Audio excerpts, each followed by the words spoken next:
Welcome back to Libi's kitchen. നമ്മളിന്ന് ഉണ്ടാക്കാൻ പോകുന്നത് ഒരു സ്പെഷ്യൽ ഐറ്റമാണ്. ഫിഷ് മോളിയാണ് നമ്മളിന്ന് ഉണ്ടാക്കാൻ പോകുന്നത്. ഫിഷ് മോളി അല്ലെങ്കിൽ ഫിഷ് മപ്പാസ്. അപ്പോൾ നമ്മൾ ഒരു നാടൻ സ്റ്റൈലിൽ നമ്മൾ ഉണ്ടാക്കാൻ പോവാണ്. അപ്പോൾ എല്ലാവരും ട്രൈ ചെയ്യുക. നമുക്കതിൻ്റെ ആവശ്യമുള്ള ഇൻഗ്രീഡിയൻസ് എന്തൊക്കെയാണെന്ന് നോക്കാം. അപ്പോൾ അതിന് ആവശ്യമായ സാധനങ്ങൾ ഞാനിപ്പോൾ എടുത്തേക്കുന്നത് ആവോലിയാണ് ചെയ്യാനായിട്ട്. അപ്പൊ ആവോലി ഒരു അരമുറി നാരങ്ങയ്ക്കകത്ത് ഉപ്പും മഞ്ഞപ്പൊടിയും കൂടെ ചേർത്തിട്ട് നമ്മൾ അതൊന്ന് കുറച്ചു നേരം പുരട്ടി വെച്ചേക്കുവാണ്. എങ്കിൽ മാത്രമേ അതിൽ ഉപ്പൊക്കെ ഒന്ന് പിടിക്കത്തുള്ളൂ. പിന്നെ ആവശ്യമുള്ളത് ഞാൻ സവോള ഒരു 1.5 സവോള എടുത്തിട്ടുണ്ട്. പിന്നെ കൊച്ചുള്ളി എടുത്തിട്ടുണ്ട്. പിന്നെ വെളുത്തുള്ളി എടുത്തിട്ടുണ്ട്.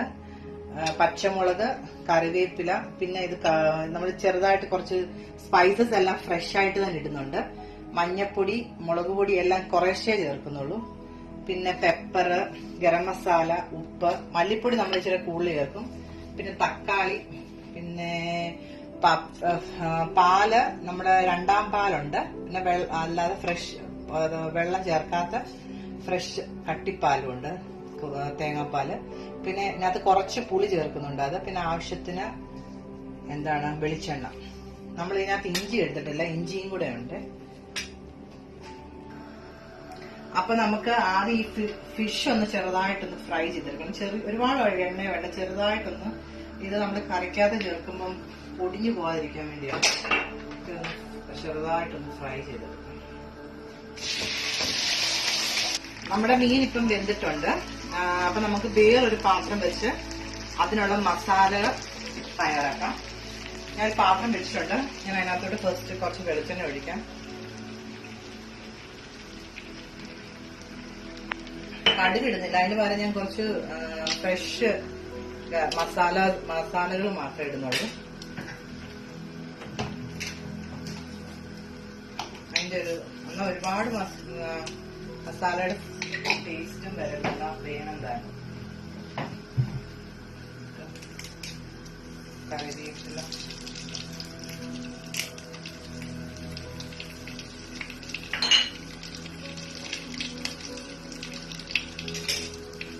അത് മൂത്ത് വരുമ്പോഴത്തേക്കിന് നമ്മുടെ കൊച്ചുള്ളി, സവോള,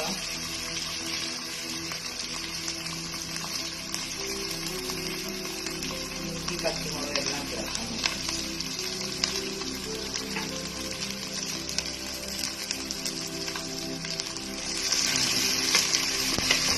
ഇത് വലിയ മീനായതുകൊണ്ട് ഇത്രയും മസാല വേണം.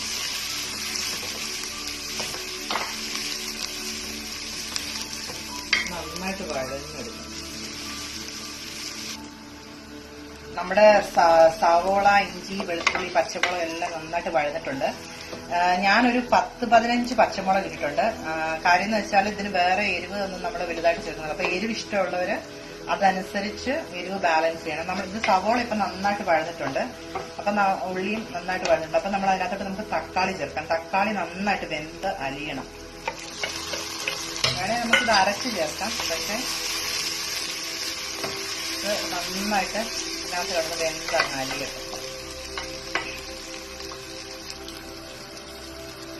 അപ്പൊ നമ്മുടെ തക്കാളി എല്ലാം നന്നായിട്ട് വെന്തലിഞ്ഞിട്ടുണ്ട്. അപ്പൊ നമുക്കിനി അതിനകത്തോട്ട് ആവശ്യത്തിന് മഞ്ഞപ്പൊടി ചേർക്കാം. കുറച്ച് മതി, ചെറിയ സ്പൂൺ. മുളക് പൊടി ഞാൻ ഇത്രേ ചേർക്കുന്നുള്ളൂ, കാരണം പച്ചമുളക് ചേർക്കുന്നുണ്ട്. മുളക് പൊടി ചേർത്തില്ലെങ്കിലും സാരമില്ല, പക്ഷെ നമുക്ക് മുളക് പൊടി ചേർക്കുന്ന ഇഷ്ടമാണ്.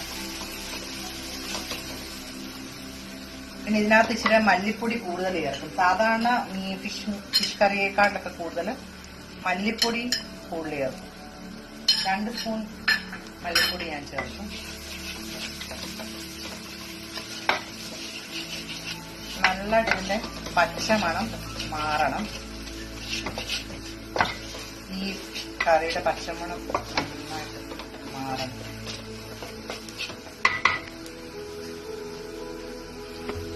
നമ്മുടെ മസാല എല്ലാം നന്നായിട്ട് മൂത്ത് വന്നിട്ടുണ്ട്.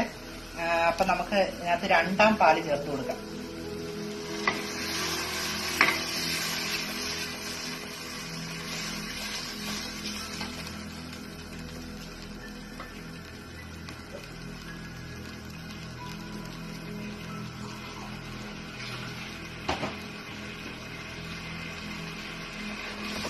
കുറച്ച് വെള്ളം കൂടെ ചേർത്ത് കൊടുക്കാം.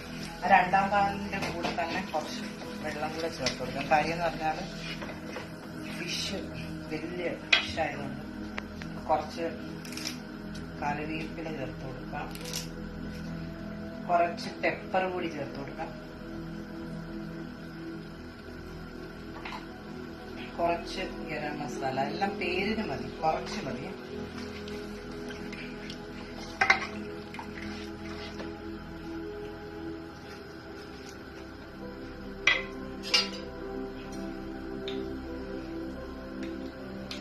ഇത് വലിയ ഫിഷ് ആയതുകൊണ്ട് നമുക്ക് സാധാരണ എല്ലാവരും വിനാഗിരി ചേർക്കും. ഞാൻ പിഴുപുളി വെള്ളത്തിലിട്ട് കുതിർത്ത് വെച്ചേക്കും. അപ്പൊ അതിന്ന് ഒരു 2-3 സ്പൂൺ ചേർത്ത് കൊടുക്കാം. കൂടുതൽ വേണമെങ്കിൽ പിന്നെ ചേർത്ത് കൊടുക്കാം. ഒരു 4 സ്പൂണ്.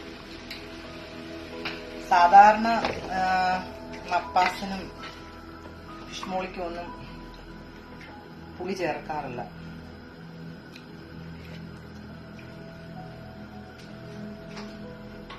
ആവശ്യത്തിന് കുറച്ചും കൂടി ഉപ്പ് എടുത്ത്. ഇനി ഇതൊന്ന് തിളച്ചിട്ട് നമുക്ക് ഫിഷ് ഇടാം. അപ്പൊ നമ്മുടെ കറി തിളച്ചിട്ടുണ്ട്. നമുക്കത് നമ്മുടെ മപ്പാസിലോട്ട് ഒഴിച്ചു കൊടുക്കാം. എന്നിട്ട് ഇത് ഇതിനകത്ത് കടന്നൊന്ന് വേവണം. നമ്മുടെ കറി ഇതിന്റെ രണ്ടാം പാല് ഫുൾ വറ്റി നല്ല ക്രീമി ആയിട്ടുണ്ട്. ശരിക്കും ഇങ്ങനെയും ടേസ്റ്റിയാണ്. നമുക്ക് ലാസ്റ്റ് നമുക്ക് കട്ടിപ്പാലും കൂടെ ഒഴിച്ചിട്ട് നമുക്ക് തീ ഓഫ് ചെയ്യാം.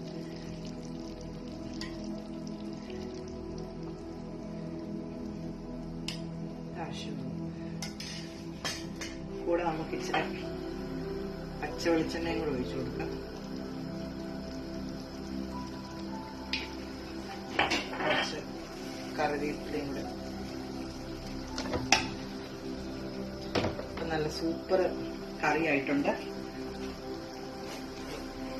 അപ്പൊ നമുക്കിതൊരു വേറൊരു പാത്രത്തിലോട്ട് മാറ്റാം. നമ്മുടെ ഫിഷ് ഇതെല്ലാം പിടിച്ചിട്ടുണ്ട്. നമുക്കിനി ഇതൊരു സെർവിങ് പ്ലേറ്റിലോട്ട് മാറ്റാം. അപ്പോൾ നമ്മുടെ കറി റെഡിയായിരിക്കുകയാണ്. എല്ലാവരും ട്രൈ ചെയ്ത് നോക്കണം. എല്ലാവർക്കും ഇഷ്ടപ്പെട്ടെങ്കിൽ ലൈക്ക് ചെയ്യണം, സബ്സ്ക്രൈബ് ചെയ്യണം. അപ്പോൾ വീണ്ടും ഒരു റെസിപ്പിയുമായി വരുന്നതും വരെ ബൈ ബൈ.